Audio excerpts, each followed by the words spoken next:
Bonjour, je suis Noé Fouillant, je suis docteur en sociologie, je travaille sur la socialisation des étudiants et j'ai réalisé une étude pour l'INU Champollion sur les facteurs de réussite des étudiants dans l'établissement. Cette étude, elle vient du fait que l'INU Champollion se caractérise par des taux de réussite en licence qui sont supérieurs aux moyennes nationales.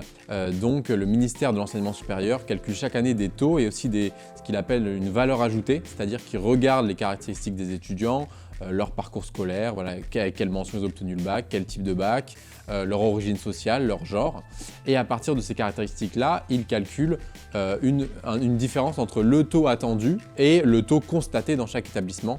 Et il se trouve que l'INU Champollion a des taux de réussite qui la place dans le top 10 chaque année, voire le top 5, avec une valeur ajoutée entre 6 et 9 points supérieurs dans les taux de réussite. Donc cette étude, elle vise tout simplement à essayer de comprendre cette meilleure réussite et de l'expliquer sociologiquement. Il y a plein de manières d'appréhender la réussite. Il y a bien sûr la réussite académique, donc le fait d'obtenir un diplôme, en l'occurrence le diplôme de licence. Mais il y a aussi d'autres types de réussite, le fait de réussir à persévérer dans les études, le fait de remplir les objectifs qui étaient fixés par les enseignants, le fait d'être satisfait personnellement de son orientation, de sa formation, plus tard de son insertion professionnelle. Voilà, il y a plein de manières d'appréhender la réussite et on a essayé ici de comprendre plutôt la réussite académique, donc le taux d'obtention du diplôme de licence. Une sorte de paradoxe à l'origine de cette étude puisque donc, il y avait des très bons taux de réussite mais qu'on ne savait pas forcément exactement expliquer. Donc évidemment l'intuition première c'est la taille de l'établissement qui est plus réduite avec ce qui permet des liens de proximité. Mais il se trouve qu'il y a d'autres établissements qui ont des tailles comparables, qui n'ont pas des taux de réussite similaires. Donc il fallait aller plus loin que cette explication assez simpliste. Et donc on a réalisé d'abord une phase exploratoire. Donc là, c'est plutôt interroger les acteurs, donc à la fois les responsables de formation, les responsables des dispositifs d'accompagnement des étudiants, les personnels de l'université, les étudiants eux-mêmes, sur voilà, à leur avis, qu'est-ce qui peut jouer dans cette réussite, et puis aussi comment ils s'organisent, comment les formations sont mises en place, pour déjà essayer de dresser des hypothèses pouvant expliquer cette meilleure réussite. Ensuite, une fois qu'on a établi ces hypothèses, donc il y en a 3.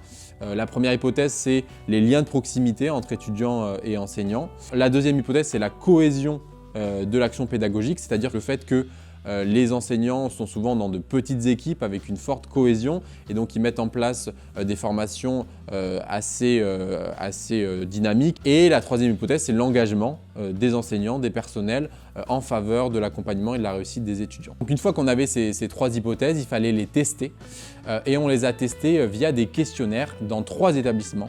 Donc ici à l'INU Champollion et dans une grande université et dans une université d'une taille comparable mais qui avait des taux de réussite nettement inférieurs à l'INU Champollion. Et les résultats de ces questionnaires, ils aboutissent déjà à constater que les liens d'interconnaissance, de proximité entre étudiants et enseignants, ils sont facilités dans les petits établissements, donc à l'INU Champollion et dans l'autre établissement qui avait une taille similaire. Ensuite, constater par contre qu'il y a un plus fort engagement des étudiants à l'INU Champollion que dans l'autre petit établissement. Donc des étudiants qui sont plus assidus, qui fournissent un effort plus important par rapport à leur année de terminale. Et on constate aussi qu'ils ont plus facilement des contacts avec différents services universitaires, la bibliothèque universitaire, le service d'orientation, le service des sports. Tout ça, ça confirme ce qu'on appelle un effet établissement, c'est-à-dire le fait que étudier à l'INU Champollion, c'est pas pareil que étudier dans une autre université, même pour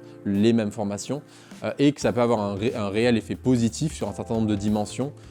Donc en particulier sur les liens de proximité avec les enseignants et sur la transition entre le secondaire et le supérieur. Une des hypothèses dès la phase exploratoire, c'était l'idée d'une culture d'établissement, c'est-à-dire l'idée que la majorité des personnels et aussi par ricochet des étudiants étaient convaincus du fait qu'on réussissait mieux à l'INU Champollion qu'ailleurs, et de fait quand on pose la question dans les questionnaires, c'est quelque chose qui ressort beaucoup plus à l'INU Champollion que dans les 2 autres universités.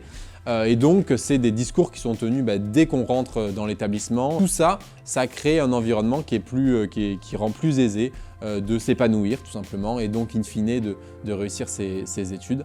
Et donc c'est un discours qui est très tenu et qui peut avoir de réels effets aussi, on le suppose, sur l'engagement des différents acteurs et sur le bien-être aussi potentiellement dans l'établissement. Cette étude elle s'est surtout concentrée sur les étudiants de première année de licence, les L1, et donc elle demande à être poursuivie à d'autres niveaux. Il y a aussi des masters à l'Union Champollion qui pourraient aussi être investigués.